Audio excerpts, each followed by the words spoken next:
Dalai Lama has urged Tibetans not to disrupt the Olympic torch relay when the flame reaches the autonomous region next week.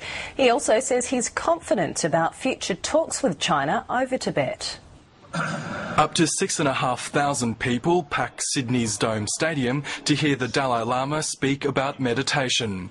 The exiled Tibetan leader has described his visit as non-political, but it seems wherever he goes, there's no escaping politics. Give Tibetan meaningful autonomy, that will satisfy Tibet. Comments like these have angered China, which has resumed the Olympic torch relay. The flame is on its way to Tibet, and some say that leg should be scrapped. They are legitimizing their rule of repressive measure through this Olympic torch, and that's hurtful for a lot of Tibetans. But the Dalai Lama has called for restraint ahead of the torch's arrival in Tibet next week.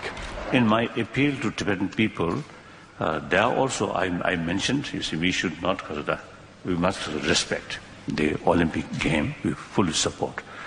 So I don't think any trouble.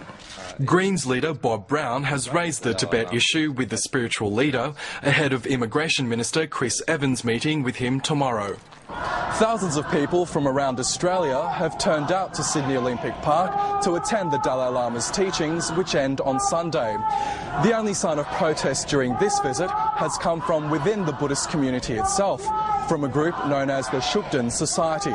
The teachings of a Buddhist deity called Dorjeshugden were once studied by the Dalai Lama before he renounced the practice in 1975, citing historical, social and religious problems. Followers say they've been defamed. We're calling on the Dalai Lama to stop lying, basically, and to sit down with a mediator with us and to talk rationally instead of fabricating nonsense to try and accomplish his own view. Ms Pema says the protests will continue until the spiritual leader leaves the country. Oscar Sabrakti, World News Australia.